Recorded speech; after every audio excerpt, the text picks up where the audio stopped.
नमस्कार मित्रों, बहुत बहुत स्वागत है आप सभी का आपके अपने YouTube चैनल आरजीएस में। जैसा कि 12 अक्टूबर को यूपी पीएससी 2025 का प्री होने वाला है, उसी को देखते हुए हम लोग यूपी स्पेशल को देखेंगे और करेंट्स के बिंदुओं को देखेंगे कि किस प्रकार से कौन कौन सी योजनाएं यूपी स्पेशल में शामिल होंगी और कौन कौन से परीक्षा की दृष्टि से प्रश्न बन सकते हैं। यहाँ पर हम लोग सिर्फ व्याख्या के माध्यम से उन टॉपिक को कवर करेंगे और एमसीक्यू इसमें शामिल नहीं किया गया है। यदि आप लोगों की डिमांड रही तो एमसीक्यू भी शामिल करेंगे। बहरहाल हम लोग देखते हैं क्या क्या प्रस्तावित किए गए हैं करेंट्स अफेयर के। तो ये 10 से 15 लेक्चर में ये पूरा क्लास कवर होगा, क्योंकि जब एक साथ बनाएंगे तो बहुत ज़्यादा लंबा लेक्चर हो जाएगा, तो इसलिए आप लोग इस सीरीज़ को फॉलो कीजिएगा। तो चलिए हम लोग जुलाई मंथ में हैं और जुलाई मंथ के प्रमुख खबरों को देखते हैं। तो उत्तर प्रदेश मंत्रिमंडल के व्यापक सुधारात्मक निर्णय लिए गए हैं और इसमें क्या निर्णय लिया गया है, इसमें महिला सशक्तिकरण के लिए कदम उठाए गए हैं और इसमें शिक्षा को बढ़ावा देने, बुनियादी ढांचे के विकास तथा रक्षा पहल को आगे बढ़ाने के उद्देश्य से कई सारे निर्णय लिए गए हैं। इसमें क्या किया गया है, तो पहला जो स्टाम्प ड्यूटी है उसमें छूट का प्रावधान किया गया है। स्टाम्प ड्यूटी क्या होता है, जब भी आप किसी ज़मीन की, किसी प्लॉट की या किसी कमर्शियल प्लॉट की आप रजिस्ट्री कराते हैं तो उस पर जो है जो स्टाम्प लगता है, यानी एक प्रकार का सरकारी दस्तावेज होता है, उस पर जो ड्यूटी लगती है, शुल्क लगता है, उसमें छूट दी गई है। तो अब देखिए, पहले भी ये था प्रावधान, लेकिन अभी इसमें स्टाम्प ड्यूटी में बढ़ोतरी की गई है। तो महिलाओं को प्रोत्साहन करने हेतु मंत्रिमंडल ने संपत्ति क्रय पर दी जाने वाली स्टाम्प ड्यूटी में छूट की सीमा को बढ़ाकर 1 करोड़ रुपए तक कर दी है। ठीक है, तो ये सीमा याद रखिएगा, 1 करोड़ तक हो गई है। अब महिलाएं 1 लाख रुपए तक की छूट का लाभ उठा सकेंगी, जिससे मध्यम वर्गीय महिलाओं में संपत्ति स्वामित्व को बढ़ावा मिलेगा। ठीक है, दूसरा क्या प्रावधान किया गया है महिला सशक्तिकरण के लिए, तो सरकारी पॉलिटेक्निक संस्थानों में तकनीकी उन्नयन होगा।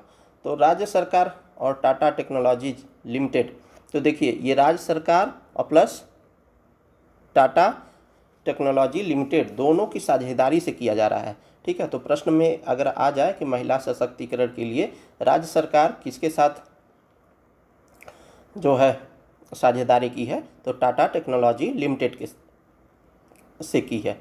ठीक है, इसके तहत क्या किया जाएगा, तो 121 पॉलिटेक्निक कॉलेजों का आधुनिकीकरण किया जाएगा।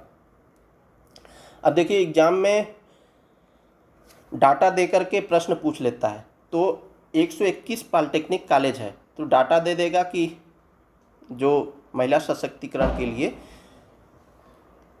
पॉलिटेक्निकों का उन्नयन करना है वो कितने कॉलेजों का चयन किया जाएगा, तो 121 कॉलेज का चयन करना है। ठीक है, टीटीएल जो टाटा टेक्नोलॉजी लिमिटेड है परियोजना में लगभग कितना रुपए का निवेश करेगी, तो 6935 करोड़ रुपए का, सॉरी 59 नहीं 6965 करोड़ रुपए का निवेश करेगी। इसमें अधिकांश लागत कंपनी वहन करेगी। इस पहल से उद्योगोन्मुखी शिक्षा और युवाओं की रोजगार क्षमता बढ़ेगी। अब देखिए, युवाओं को टैबलेट वितरण करने की योजना थी। अब पहले जो है लैपटॉप भी दिया जाता था, लेकिन अब सिर्फ टैबलेट दिया जाएगा। तो पूर्व घोषित स्मार्टफोन वितरण योजना को संशोधित कर अब युवाओं को आधुनिक सुविधाओं युक्त टैबलेट प्रदान किए जाएंगे। इसके लिए 2025-26 हेतु 2000 करोड़ रुपए का बजट तय किया गया है। इन टैबलेट्स में नौकरी उपयोगी सॉफ्टवेयर शामिल होंगे, जिससे डिजिटल कौशल को बढ़ावा मिलेगा। तो सिर्फ अब टैबलेट मिलेगा, मोबाइल फ़ोन नहीं मिलेगा, लैपटॉप नहीं मिलेगा, सिर्फ और सिर्फ टैबलेट मिलेगा। कितना स्वीकृत बजट है, तो 2000 करोड़ रुपए। ठीक है, चित्रकूट लिंक एक्सप्रेसवे को मंजूरी दी गई है, यानी 939 करोड़ रुपए की लागत से 15 किलोमीटर लंबे चित्रकूट लिंक एक्सप्रेसवे को मंजूरी दे दी गई है, जो भरतकूप को अहमदगंज से जोड़ेगा। यह एक्सप्रेसवे क्षेत्रीय संपर्क और व्यापार की दृष्टि से महत्वपूर्ण सिद्ध होगा। तो किसको किसको जोड़ेगा, भरतकूप को अहमदगंज से जोड़ेगा। निर्यात और निवेश को बढ़ावा दिया जाना है, तो राज्य सरकार ने 2 निर्यात उन्मुख परियोजनाओं को प्रोत्साहन देने का निर्णय लिया गया है। यूएई की एक्वा ब्रिज कंपनी उन्नाव में मत्स्य पालन परियोजना की शुरुआत करेगी और कर्नाटक की इनोवा फूड पार्क जेवर एयरपोर्ट के पास एग्री एक्सपोर्ट हब विकसित करेगी। ये एग्री एक्सपोर्ट हब क्या होता है, यानी एग्रीकल्चर से जुड़े जो भी उत्पाद हैं उस एक जगह पर आएंगे और वहाँ से एक्सपोर्ट किया जाएगा। तो इसे कौन विकसित कर रहा है? इनोवा फूड पार्क विकसित कर रहा है। कहाँ पर? जेवर एयरपोर्ट के पास। ये पहले किसानों को बाजार से जोड़ेगी और कृषि क्षेत्र में नवाचार को बढ़ावा देगी। रक्षा और ड्रोन निर्माण को समर्थन दिया गया है, तो रैफ एम फीवर प्राइवेट लिमिटेड को भूमि आवंटन से राज्य में ड्रोन निर्माण को गति मिलेगी। कंपनी द्वारा अतिरिक्त 10 करोड़ रुपए का निवेश और रोजगार के नए अवसर उत्पन्न किए जाएंगे। साथ ही यूपी डिफेंस कॉरिडोर में डीआरडीओ की इकाई को भूमि पट्टे पर दी गई है, जिससे रक्षा क्षेत्र में शोध और विकास को बल मिलेगा। चलिए हम लोग दूसरे टॉपिक की ओर चलते हैं। तो उत्तर प्रदेश के उच्च शिक्षा संस्थानों में समर्थ पोर्टल अभी लॉन्च किया गया है। तो 21 जुलाई 2025 को उत्तर प्रदेश सरकार ने राज्य के समस्त विश्वविद्यालयों और संबद्ध विद्यालयों में शैक्षणिक सत्र 2025-26 से समर्थ पोर्टल को पूर्ण रूप से लागू करने की घोषणा की है। तो समर्थ पोर्टल किससे संबंधित है? उच्च शिक्षा संस्थानों से संबंधित है। ठीक है, यह पहल उच्च शिक्षा क्षेत्र में डिजिटल प्रशासन, पारदर्शिता, कुशल प्रबंधन की दिशा में एक ऐतिहासिक परिवर्तन के रूप में देखी जा रही है। समर्थ पोर्टल की विशेषताओं की बात करें तो समर्थ पोर्टल को उच्च शिक्षण संस्थानों में प्रशासनिक प्रक्रियाओं को सुव्यवस्थित करने के लिए विकसित किया गया है। सभी प्रशासनिक कार्य अब इस डिजिटल प्लेटफॉर्म के माध्यम से संचालित होंगे, जिससे प्रशासनिक भार में कमी आएगी और कार्य प्रवाह अधिक कुशल बनेगा। राज्य के उच्च शिक्षा विभाग द्वारा प्रस्तुत रोडमैप के अनुसार वर्ष 2025 के अंत तक सभी निजी ईआरपी सिस्टम को चरणबद्ध रूप से हटाकर केवल समर्थ प्रणाली को ही लागू किया जाएगा।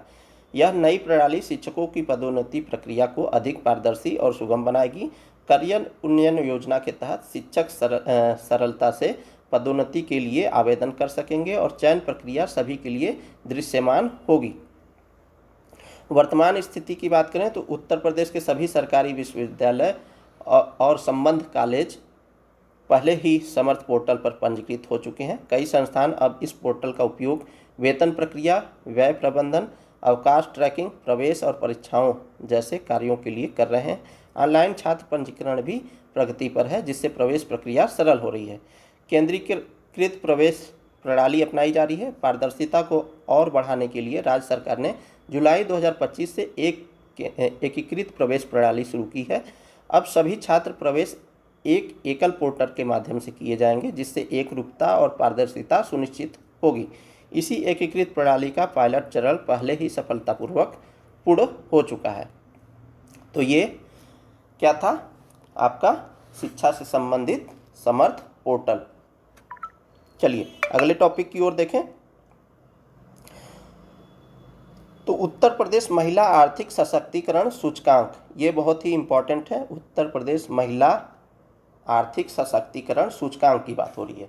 तो 19 जुलाई 2025 को उत्तर प्रदेश में नियोजन विभाग, ठीक है, एम्पावरमेंट डिपार्टमेंट और उद्यति फाउंडेशन द्वारा संयुक्त रूप से विकसित किया गया है महिला आर्थिक सशक्तिकरण सूचकांक, और यह जारी किया गया है। तो किसके किसके सहयोग से? नियोजन विभाग और उद्यति फाउंडेशन द्वारा ये संयुक्त रूप से महिला आर्थिक सशक्तिकरण सूचकांक जारी किया गया है। इसमें महिला केंद्रित योजनाओं के प्रभाव तथा जिलावार प्रदर्शन का डेटा आधारित मूल्यांकन प्रस्तुत किया गया है। यह रिपोर्ट राज्य के 75 जिलों का मूल्यांकन 5 प्रमुख स्तंभों के आधार पर करती है।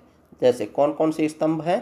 तो उद्यमिता, रोजगार, शिक्षा और कौशल विकास, आजीविका और सुरक्षा, परिवहन और संरचना के आधार पर ये करती है।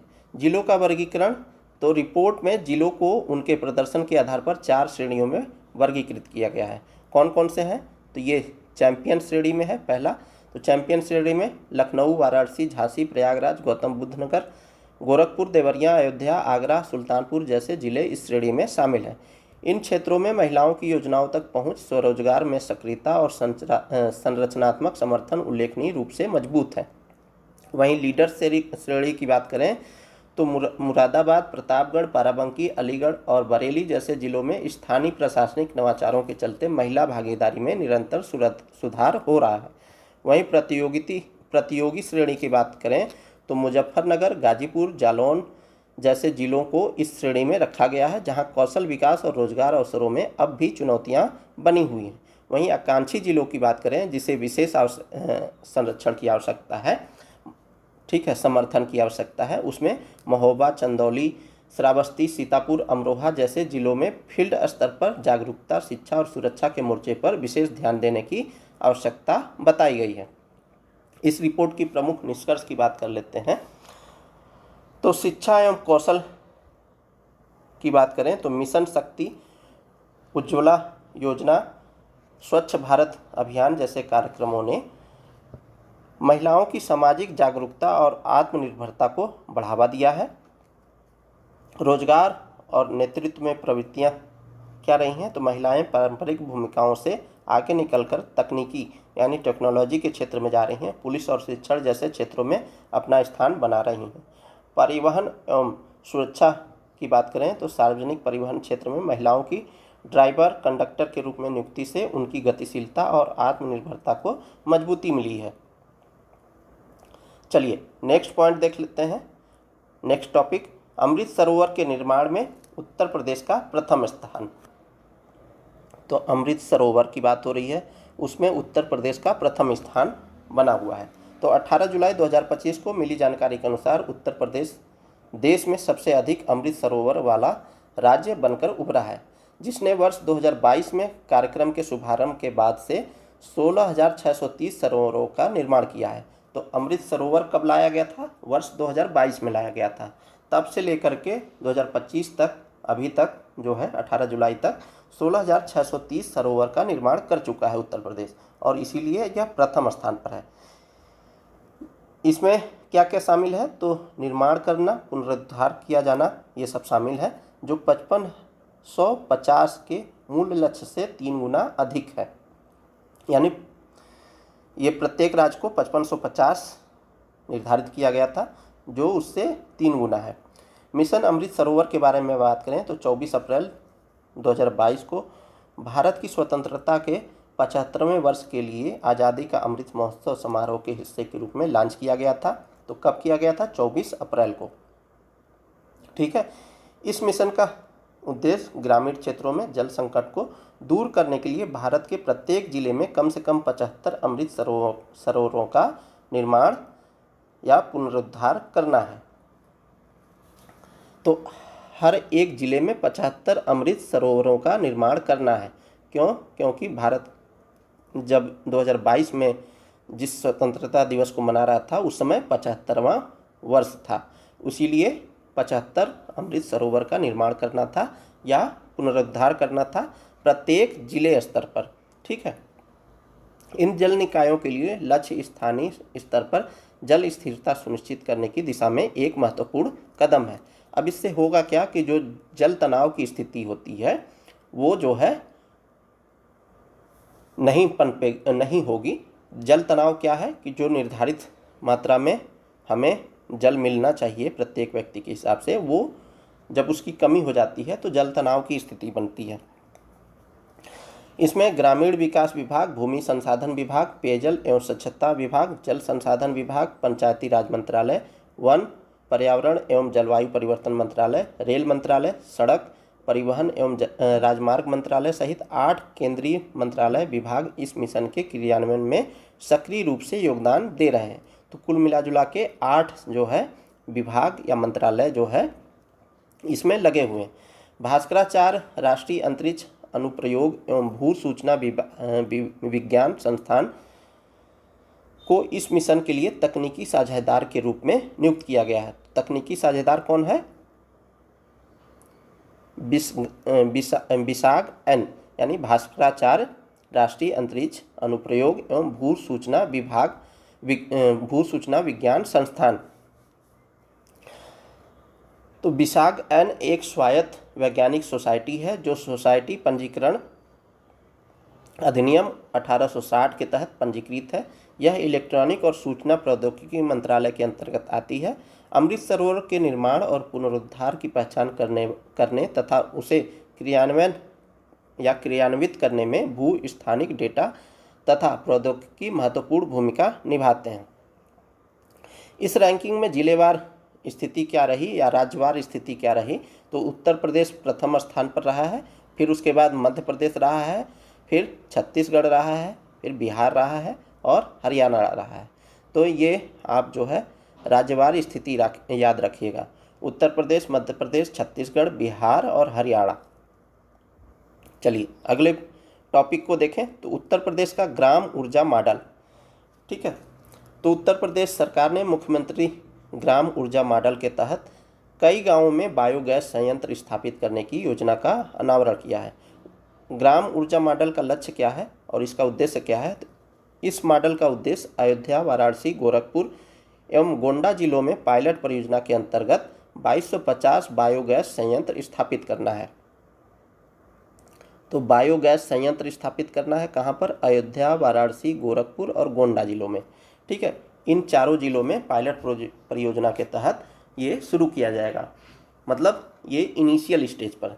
इसका मुख्य उद्देश्य स्थानीय स्तर पर स्वच्छ और सस्ती बायोगैस ऊर्जा उपलब्ध कराना है, जिसका प्रत्यक्ष उपयोग ग्रामीण परिवारों द्वारा रसोई व अन्य कार्यों में किया जाएगा। संभावित विस्तार और लागत की बात करें तो पायलट योजना की सफलता के उपरांत अगले 4 वर्षों में इसका विस्तार करते हुए 2.5 लाख ग्रामीण परिवारों तक लाभ पहुंचाने की योजना है।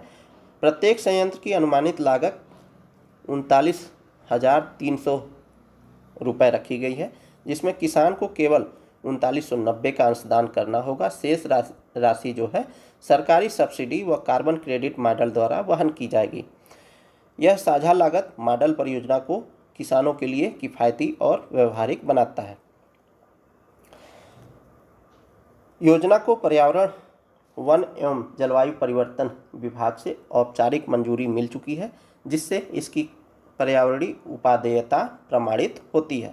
सहायक अवसंरचना की बात करें तो बायोगैस संयंत्रों के अतिरिक्त गौशालाओं के विकास की योजना भी प्रस्तावित है, जिसे मनरेगा के अंतर्गत क्रियान्वित किया जाएगा। प्रथम चरण में 43 गौशालाओं को बायोगैस और खाद्य उत्पादन इकाइयों से जोड़ा जाएगा। प्रत्येक गौशाला को मासिक रूप से लगभग 50 क्विंटल जैविक घोल तैयार किया जाएगा, जिसे स्थानीय किसानों को जैविक खाद के रूप में वितरित किया जाएगा। इससे संभावित लाभ क्या होने वाले हैं? तो ग्रामीण रसोई में एलपीजी पर 70% तक निर्भरता घटने की संभावना है, जिससे कार्बन उत्सर्जन में कटौती और पर्यावरणीय संरक्षण को बढ़ावा मिलेगा। साथ ही इससे स्थानीय रोजगार, स्वच्छ ऊर्जा और सतत कृषि को भी बढ़ावा मिलेगा या बल मिलेगा। नेक्स्ट टॉपिक की बात कर लें तो उत्तर प्रदेश में आयोजित हुआ कौशल मेला कहाँ पर हुआ? लखनऊ में हुआ, और लखनऊ के इंदिरा गांधी प्रतिष्ठान में हुआ। विश्व युवा कौशल दिवस 2025 के अवसर पर यह कब होता है? विश्व युवा कौशल दिवस तो 15 जुलाई को होता है, ठीक है। इसी के अवसर पर आयोजित राज्य स्तरीय कौशल मेले प्रदेश के युवाओं को व्यावसायिक दक्षता, आत्मनिर्भरता, रोजगार उन्मुख प्रशिक्षण के नए द्वार खोले हैं। इस मेले के माध्यम से युवाओं को प्रशिक्षण, अवसर और मार्गदर्शन तीनों पहलुओं से सशक्त करने का प्रयास किया गया है। उत्तर प्रदेश कौशल विकास मिशन की बात करें, यूपीएसडीएम की बात करें तो राज्य सरकार द्वारा संचालित उत्तर प्रदेश कौशल विकास मिशन का मुख्य उद्देश्य 14 से 35 वर्ष के युवाओं को निःशुल्क रोजगारोन्मुख प्रशिक्षण उपलब्ध कराना है। प्रदेश के 2800 से अधिक प्रशिक्षण केंद्रों के माध्यम से हर वर्ष लगभग 3 लाख युवाओं को प्रशिक्षित किया जाता है। देखिए, जो युवा होते हैं ना, उन्हें अच्छा स्वास्थ्य मिल जाए, अच्छी शिक्षा मिल जाए, अच्छा कौशल मिल जाए और रोजगार के अवसर मिल जाए तो वो क्या होंगे? युवा राष्ट्र के प्रगति में बाधक सिद्ध होंगे। माफ़ कीजिएगा, राष्ट्र की प्रगति में अपना योगदान दे सकते हैं। लेकिन उन्हीं युवाओं को ये चारों चीज़ों से वंचित कर दिया जाए तो ऐसे में क्या होगा कि ये युवा भटक सकते हैं और जो है राष्ट्र की प्रगति में बाधक सिद्ध हो सकते हैं। ठीक है, तो यूपी एसडीएम के तहत जो है 2800 से अधिक प्रशिक्षण केंद्रों के माध्यम से हर वर्ष लगभग 3 लाख युवाओं को प्रशिक्षित किया जाता है। और इसमें पात्रता क्या है, 14 से 35 वर्ष के युवाओं को निःशुल्क रोजगार उन्मुख प्रशिक्षण देना है। वर्ष 2017 से 18 से लेकर के मार्च 2025 तक 14.13 लाख से अधिक युवाओं को कौशल प्रशिक्षण मिल चुका है। यानी उत्तर प्रदेश का जो ये कौशल विकास मिशन है कब चालू किया गया था, तो वर्ष 2017 में चालू किया गया था। तो अभी तक 14.13 लाख लोगों को, युवाओं को ये कौशल प्रशिक्षण दिया जा चुका है, जिनमें से 5.66 लाख से अधिक युवाओं को सफलतापूर्वक रोजगार भी प्राप्त हुआ है। यूपी एसडीएम का मॉडल देश का पहला एकीकृत प्रयास है जिसमें राज्य और केंद्र सरकार की 5 परियोजनाओं को समन्वित रूप से संचालित किया जा रहा है। राज्य में संचालित प्रमुख कौशल विकास योजनाएं कौन सी हैं, तो कौशल विकास पहल शुरू किया गया है, एसडीआई यानी स्किल डेवलपमेंट इनिशिएटिव। यह भारत सरकार के कौशल विकास एवं उद्यमिता मंत्रालय द्वारा वित्त पोषित है। यह योजना युवाओं को एमईएस पाठ्यक्रमों के माध्यम से प्रशिक्षित करती है। इसमें 30% महिला भागीदारी और 75% प्लेसमेंट लक्ष्य निर्धारित किया गया है। अनुसूचित जाति उप योजना हेतु विशेष केंद्रीय सहायता दी जा रही है। यह योजना सामाजिक न्याय एवं अधिकारिता मंत्रालय द्वारा चलाई जा रही है, जिसमें एससी वर्ग के 14 से 35 वर्ष के युवाओं को एमईएस और क्यूपी नॉस पाठ्यक्रमों में प्रशिक्षित किया जा रहा है, जिसमें 30% महिलाओं की भागीदारी सुनिश्चित की गई है। बहुक्षेत्रीय विकास कार्यक्रम की बात करें तो यह योजना अल्पसंख्यक कार्य मंत्रालय द्वारा उत्तर प्रदेश के चयनित जिलों में अल्पसंख्यक युवाओं को प्रशिक्षण उपलब्ध कराती है और महिला भागीदारी का लक्ष्य 33% और प्लेसमेंट का लक्ष्य 75% रखा गया है। सीमावर्ती क्षेत्र विकास कार्यक्रम भी चलाया जा रहा है। तो गृह मंत्रालय द्वारा वित्त पोषित इस योजना के तहत राज्य के सीमावर्ती 19 ब्लॉकों में एमईएस और क्यूपीएनओएस पाठ्यक्रमों के माध्यम से युवाओं को प्रशिक्षित किया जा रहा है। इस योजना में 50% महिला भागीदारी सुनिश्चित की गई है। भवन एवं अन्य निर्माण श्रमिक योजना की बात करें तो यह योजना 14 से 50 वर्ष के पंजीकृत निर्माण श्रमिकों और उनके परिवारों को लक्षित करती है। उन्हें एमईएस और क्यूपीएनओएस पाठ्यक्रमों के अंतर्गत प्रशिक्षण उपलब्ध कराया जाता है। यह योजना उत्तर प्रदेश सरकार द्वारा वित्त पोषित है। राज्य कौशल विकास निधि की बात करें तो राज्य सरकार द्वारा स्थापित यह टॉपअप फंड युवाओं को प्रशिक्षण योजनाओं से जोड़ने का एक महत्वपूर्ण माध्यम है। इसका उद्देश्य 20% अल्पसंख्यक और 30% महिलाओं को लक्षित करना है तथा 60% प्लेसमेंट सुविधा सुनिश्चित करना है। चलिए अन्य टॉपिक की बात करें तो उत्तर प्रदेश के विरासत भवन होंगे पर्यटन स्थल के रूप में परिवर्तित होंगे। तो 13 जुलाई 2025 को उत्तर प्रदेश सरकार ने राज्य की ऐतिहासिक और सांस्कृतिक विरासत को जीवंत रूप देने के लिए एक महत्वाकांक्षी पहल की घोषणा की है। मुख्यमंत्री योगी आदित्यनाथ के नेतृत्व में राज्य सरकार ने 11 ऐतिहासिक किलों और भवनों को विरासत होटल एवं पर्यटन केंद्रों के रूप में विकसित करने का निर्णय लिया है। यह योजना सार्वजनिक निजी भागीदारी यानी पीपीपी मॉडल पर आधारित होगी, जिससे न केवल धरोहरों का संरक्षण होगा बल्कि स्थानीय अर्थव्यवस्था को भी नया प्रोत्साहन मिलेगा। अब देखिए, इससे पर्यटन तो मिलेगा ही मिलेगा, इससे क्या होगा कि रोजगार के अवसर भी बढ़ेंगे और जो अवसंरचना हमारे पास पहले से मौजूद है विरासत के रूप में उसका भी उपयोग होगा। परियोजना के बारे में बात करें तो इस परियोजना का उद्देश्य उत्तर प्रदेश की स्थापत्य कला और सांस्कृतिक विरासत को संरक्षित करना है तथा राज्य में हजारों लोगों के लिए रोजगार के अवसर उत्पन्न करना है। इस पहल के तहत निजी कंपनियां चिन्हित विरासत स्थलों का डिजाइन, विकास और जीर्णोद्धार करेंगी तथा उन्हें आगे उपयोग के लिए सरकार को सौंप देंगी। यह विरासत पुनरुद्धार कार्यक्रम सांस्कृतिक संरक्षण को आधुनिक विकास लक्ष्यों के साथ मिश्रित करने की एक बड़ी राज्य रणनीति का हिस्सा है जो विरासत संरक्षण और स्थानीय विकास दोनों को सुनिश्चित करता है। इस पहल का उद्देश्य विरासत आधारित पर्यटन को के माध्यम से बुंदेलखंड क्षेत्र की अर्थव्यवस्था को पुनर्जीवित करना तथा सांस्कृतिक पहचान पर आधारित सतत विकास को प्रोत्साहित करना है। नवीकरण के लिए चिन्हित प्रमुख स्थल कौन कौन से हैं? तो ताल बेहट किला है जो ललितपुर में पड़ता है, रनगढ़ और भूरागढ़ किला है जो बांदा में पड़ता है, आलमबाग भवन, गुलिस्तान ए इरम और दर्शन विलास जो लखनऊ में पड़ता है, टिकैत राय बारादरी जो कानपुर में पड़ता है, मस्तानी महल और सेनापति महल महोबा में, टहरौली किला झांसी में है, सीताराम महल या कोटवन किला ये मथुरा में है। ये सभी जो है इन 11 स्थलों में शामिल हैं। चलिए अगले टॉपिक को देखें। तो उत्तर प्रदेश के स्कूलों में व्यावसायिक शिक्षा की नई पहल शुरू की गई है।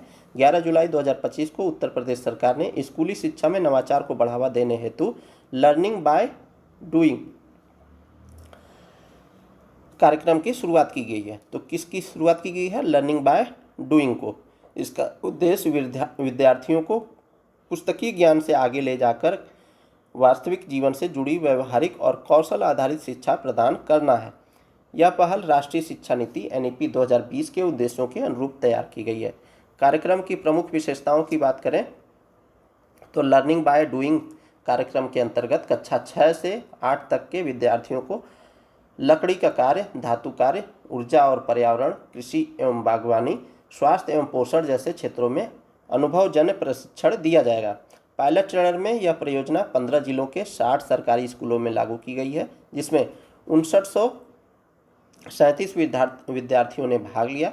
परिणाम स्वरूप छात्रों की उपस्थिति और कक्षा में सहभागिता में उल्लेखनीय वृद्धि देखी गई।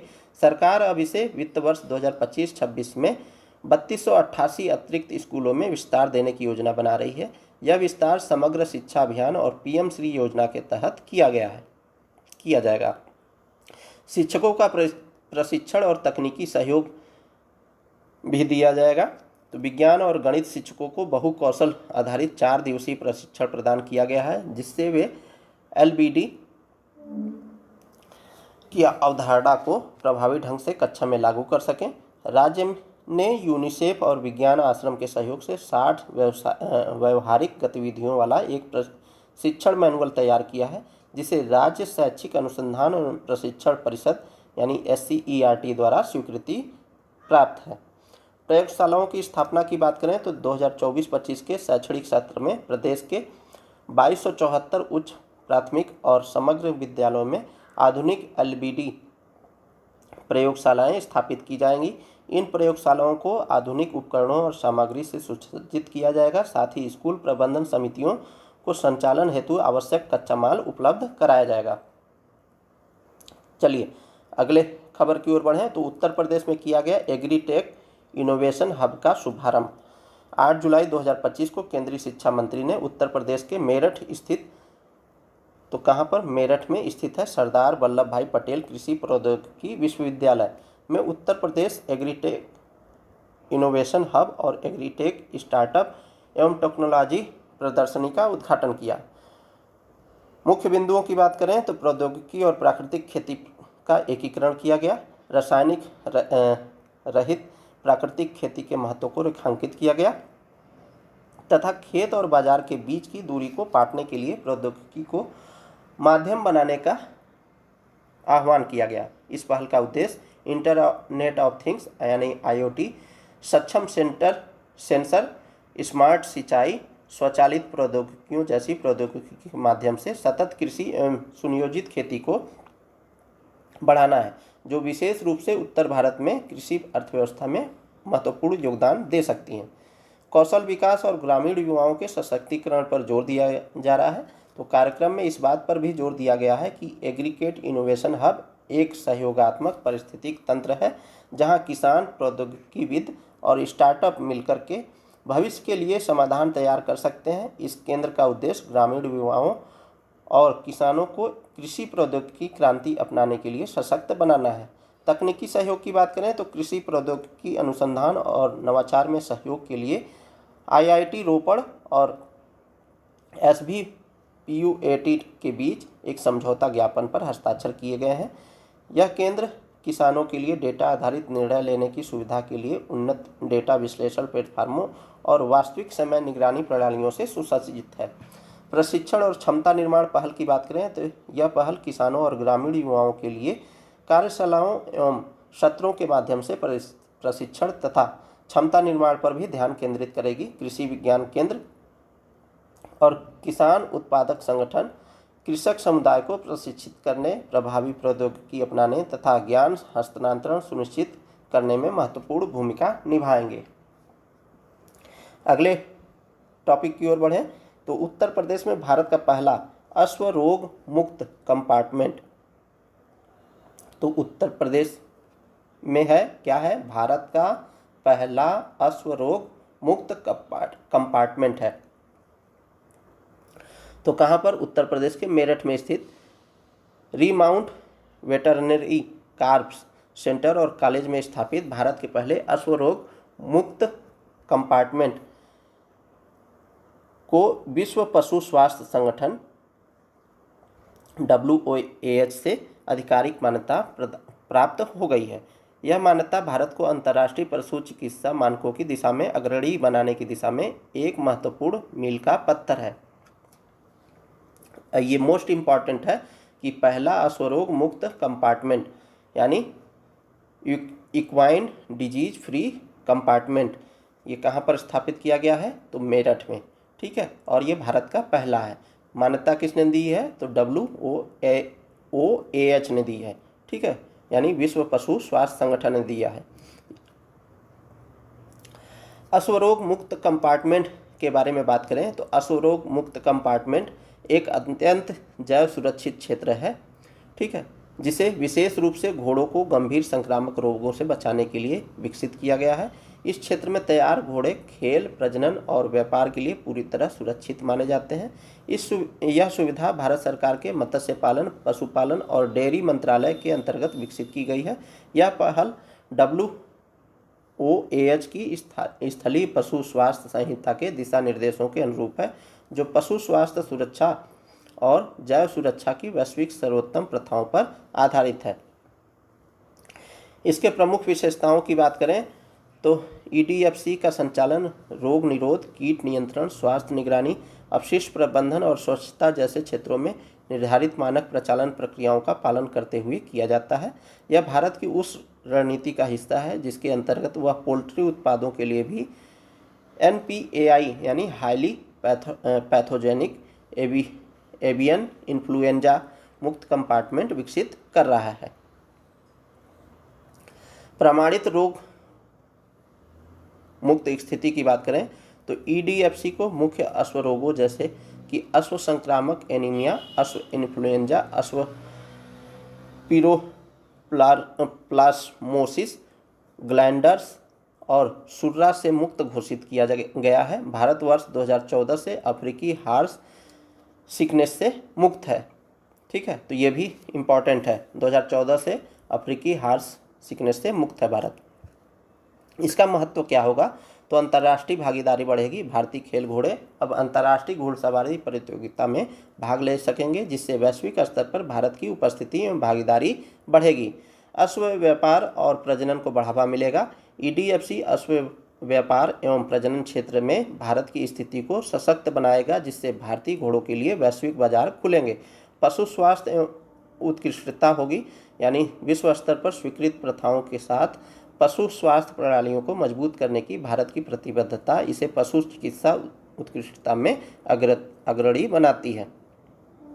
विश्व पशु स्वास्थ्य संगठन के बारे में बात करें, WOAH के बारे में, तो विश्व पशु स्वास्थ्य संगठन पशु स्वास्थ्य और कल्याण हेतु समर्पित एक अग्रणी अंतर्राष्ट्रीय संस्था है। इसकी स्थापना की बात करें तो 1924 में ऑफिस इंटरनेशनल डेस एपिजूटीज के रूप में की गई थी तथा इसने मई 2003 में अपना वर्तमान नाम अपनाया है।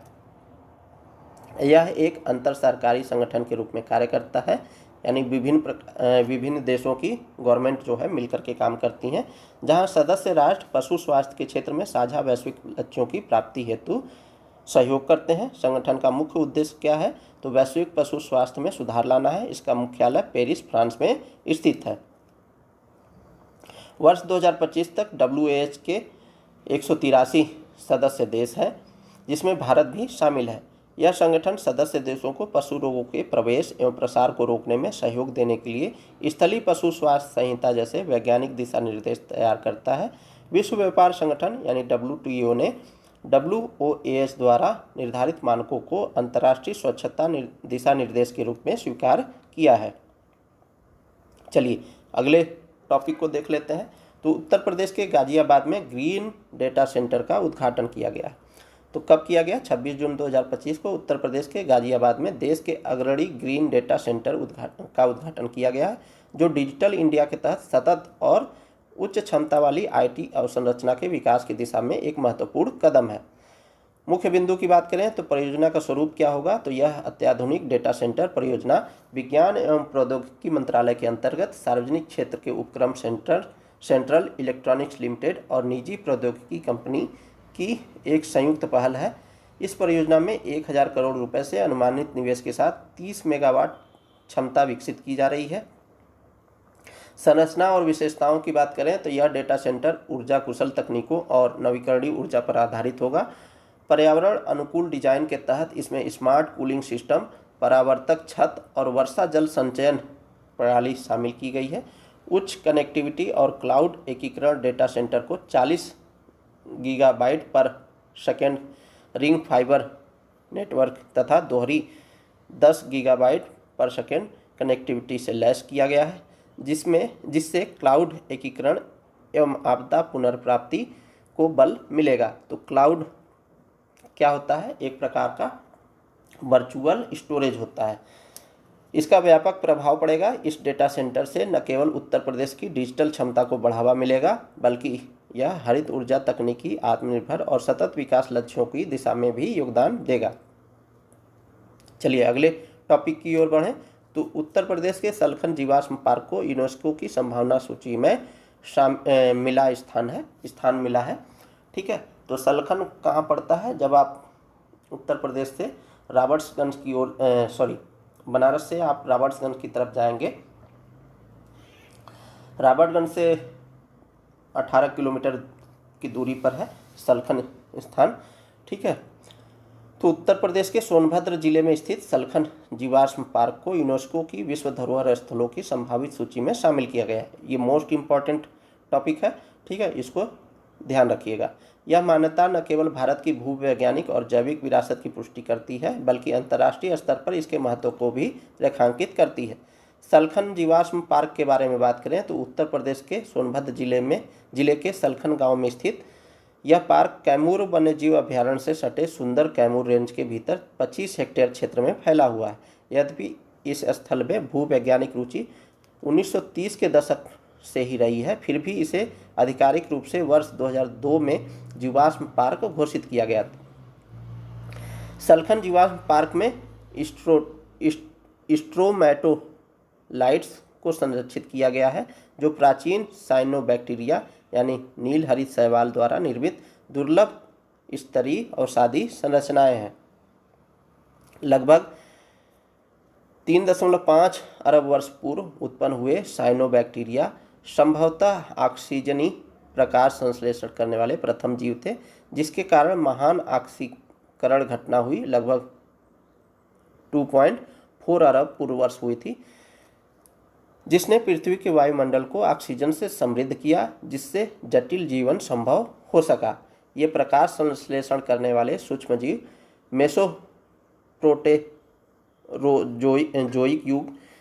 मेसोप्रोटोरोजोइक युग के माने जाते हैं, जो 1.6 से 1.0 बिलियन वर्ष पूर्व के हैं, जिससे इनके जीवाश्म 1.4 बिलियन वर्ष पुराने माने जाते हैं। इस प्रकार की संरचनाएं विश्व स्तर पर अत्यंत दुर्लभ हैं, जो सलखन को दुनिया के सबसे प्राचीन जीवाश्म स्थलों में से एक बनाती है, जो शार्क बे यानी ऑस्ट्रेलिया में मौजूद है, शार्क बे, और येलोस्टोन अमेरिका में भी पुराना बताया जा रहा है। वैज्ञानिक मान्यताओं को चुनौती दी गई है। तो सलखन जीवाश्म पार्क में हुए वैज्ञानिक अन्वेषणों ने पृथ्वी पर जीवन की उत्पत्ति संबंधी पारंपरिक मान्यताओं को गहराई से चुनौती दी है। जहां पहले वैज्ञानिकों का मानना था कि पृथ्वी पर जीवन की शुरुआत लगभग 570 मिलियन वर्ष पूर्व हुई थी, वहीं सल्खन में पाए गए लगभग 1.4 अरब वर्ष पुराने स्ट्रोमेटोलाइट्स जीवाश्म इस धारणा को पीछे छोड़ते हैं। इन खोजों ने यह सिद्ध किया कि जीवन विशेष रूप से साइनोबैक्टीरिया जैसे सरल जीवों के रूप में उससे कई करोड़ वर्ष पहले अस्तित्व में आ चुका था। यह खोज वैज्ञानिक दृष्टिकोण से एक क्रांतिकारी बदलाव के रूप में देखी जा रही है। इस दिशा में एक बड़ी प्रगति उत्तर प्रदेश इको पर्यटन विकास बोर्ड और बीरबल साहनी पुरा विज्ञान संस्थान लखनऊ के बीच हुए समझौते ज्ञापन के माध्यम से संभव हुई, जिसके तहत साइट पर संरक्षित अध्ययन और संरक्षण कार्य को बढ़ावा मिला है। चलिए अगले टॉपिक की ओर बढ़ें। तो अगला टॉपिक है नशा मुक्त भारत के लिए काशी घोषणा पत्र। तो हाल ही में वाराणसी के रुद्राक्ष अंतरिक्ष कन्वेंशन सेंटर में युवा आध्यात्मिक शिखर सम्मेलन आयोजित किया गया। तो युवा आध्यात्मिक शिखर सम्मेलन कहाँ किया गया? काशी में किया गया, वाराणसी के रुद्राक्ष अंतरिक्ष अंतर्राष्ट्रीय कन्वेंशन सेंटर में किया गया, जिसमें काशी घोषणा पत्र को औपचारिक रूप से अपनाया गया, जो वर्ष 2047 तक नशा मुक्त समाज की दिशा में भारत की यात्रा में एक महत्वपूर्ण उपलब्धि है। तो नशा मुक्त समाज की स्थापना की बात हो रही है और देखते हैं 2047 तक उत्तर प्रदेश नशा मुक्त समाज हो पाता है या नहीं। युवा आध्यात्मिक शिखर सम्मेलन के बारे में बात करें तो युवा मामले और खेल मंत्रालय द्वारा आयोजित इस शिखर सम्मेलन में 600 से अधिक युवा नेता एवं 120 आध्यात्मिक तथा सामाजिक सांस्कृतिक संगठनों के प्रतिनिधि एकत्र हुए थे। शिखर सम्मेलन ने नशीली दवाओं के दुरुपयोग के मनोवैज्ञानिक और सामाजिक प्रभावों, नशीली दवाओं की तस्करी की कार्यप्रणाली तथा जमीनी स्तर पर जागरूकता के लिए रणनीतियों पर गहन चर्चा के लिए एक मंच प्रदान किया है। इसमें 4 सत्र आयोजित किए गए, जिनका समापन काशी घोषणा पत्र के साथ हुआ। सत्रों के दौरान चर्चा किए गए कुछ प्रमुख विषय थे, जैसे व्यसन के मनोवैज्ञानिक प्रभाव क्या होते हैं, नशीली दवाओं की आपूर्ति श्रृंखला और तस्करी तंत्र को समझना, नशीली दवाओं के प्रति जागरूकता के लिए प्रभावी जमीनी स्तर पर अभियान और पुनर्वास में आध्यात्मिक और सांस्कृतिक संस्थाओं की भूमिका। काशी घोषणा पत्र की बात करें तो काशी घोषणा पत्र नशीली दवाओं के दुरुपयोग को एक सार्वजनिक स्वास्थ्य संकट और सामाजिक चुनौती के रूप में देखने की आम सहमति को दर्शाता है।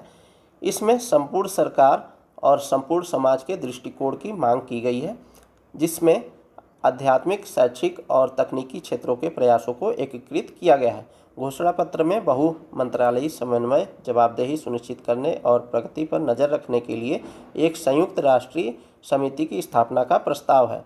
घोषणा पत्र में वार्षिक प्रगति रिपोर्ट और नशे की लत से जूझ रहे व्यक्तियों को सहायता सेवाओं से जोड़ने के लिए एक राष्ट्रीय मंच की भी मांग की गई है। वहीं बात करें मेरा युवा भारत अभियान की, तो माई भारत पूरे देश में नशीली दवाओं के दुरुपयोग से निपटने के लिए युवाओं के नेतृत्व में प्रयासों को आगे बढ़ाने में अग्रणी भूमिका निभाएगा।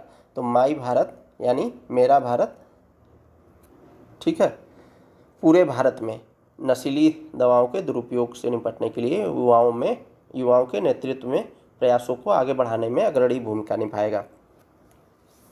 माई भारत से संबंध युवा क्लब और स्वयं सेवक जागरूकता अभियान, संकल्प अभियान एवं सामुदायिक संपर्क प्रयासों का नेतृत्व करेंगे, जिससे इस आंदोलन की स्थिरता सुनिश्चित होगी।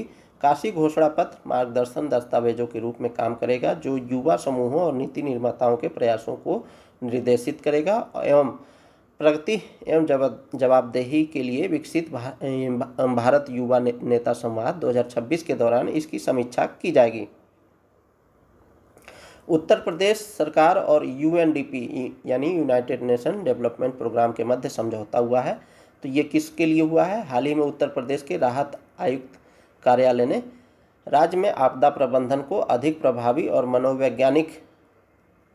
वैज्ञानिक बनाने के लिए संयुक्त राष्ट्र विकास कार्यक्रम यूएनडीपी के साथ एक सहयोग ज्ञापन पर हस्ताक्षर किए हैं। समझौता ज्ञापन का मुख्य उद्देश्य क्या है? तो इसका उद्देश्य आपदा जोखिम न्यूनीकरण, कार्यक्रमों को लागू करना, राज्य की संस्थागत क्षमता को सशक्त बनाना तथा एक तकनीकी दृष्टिकोण पर आधारित बहुस्तरीय आपदा प्रबंधन प्रणाली का विकास करना है। यह समग्र आपदा प्रबंधन कार्यक्रम राज्य को एक मजबूत जोखिम न्यूनीकरण ढांचे से सुसज्जित करेगा और संभावित आपदाओं के प्रति तैयारी को बढ़ाएगा। इसके अंतर्गत राज्य में आपदा जोखिम न्यूनीकरण उपायों को लागू किया जाएगा, जिससे एक समावेशी, उत्तरदायी तथा प्रभावी आपदा प्रबंधन प्रणाली का निर्माण सुनिश्चित हो सके। कार्यक्रम की मुख्य विशेषताओं की बात करें तो उत्तर प्रदेश के सभी 75 जिलों तथा 15 प्रमुख राज्य विभागों के लिए आपदा प्रबंधन योजना का निर्माण किया जाएगा। 20 प्रमुख नगरों के लिए विस्तृत जोखिम मूल्यांकन और सुरक्षा अध्ययन किए जाएंगे तथा इन शहरों के लिए शहरी आपदा प्रबंधन योजनाएं तैयार की जाएंगी। 10 राज्य विभागों के लिए विस्तृत परियोजना प्रतिवेदन तैयार किया जाएगा। इसमें तकनीकी सुधार भी शामिल है। राज्य की आपदा सूचना प्रणाली का एकीकरण करके सशक्त किया जाएगा। इसके लिए कार्यशालाओं, ICT उपकरणों की उपलब्धता तथा राहत आयुक्त कार्यालय में परियोजना प्रबंधन इकाई की स्थापना की जाएगी ताकि समन्वय प्रभावी ढंग से सुनिश्चित हो सके। बजट और कार्यान्वयन की बात करें तो उत्तर प्रदेश सरकार ने आगामी 3 वर्षों के लिए इस कार्यक्रम के चरणबद्ध क्रियान्वयन हेतु 19.99 करोड़ रुपए के बजट को मंजूरी दी है। कार्यक्रम का कार्यान्वयन UNDP के तकनीकी प्रस्तावों के अनुसार किया जाएगा तथा इसे राष्ट्रीय आपदा प्रबंधन प्राधिकरण यानी नेशनल डिजास्टर मैनेजमेंट अथॉरिटी की सिफारिशों के अनुरूप संरेखित किया गया है। तो ये दोस्तों जुलाई मंथ के लिए था। हम इसी तरह हर महीने का कवर करेंगे, कम से कम 12 से 13 महीने का कवर किया जाएगा। तो मिलते हैं किसी नेक्स्ट वीडियो में और अपना फीडबैक ज़रूर दीजिएगा इस कार्यक्रम को लेकर के, क्योंकि ये यूपी का करंट अफेयर है। बहुत से लोग जो है यूपी के जो विद्यार्थी हैं या अदर राज्य के भी जो विद्यार्थी हैं जो यूपी के स्टेट PCS को देंगे, वो अपना कमेंट बॉक्स में सुझाव दें कि इसको किस तरीके से और रुचिकर बनाया जाए। क्या इसमें MCQ को शामिल किया जाए या इसी तरह चलें, क्योंकि PPT बनाने में बहुत टाइम लगता है, तो आप लोग समझ सकते हैं। तो मिलते हैं किसी नेक्स्ट वीडियो में, तब तक के लिए बहुत बहुत शुक्रिया, बहुत बहुत धन्यवाद और अपने सुझाव ज़रूर कमेंट बॉक्स में दीजिएगा।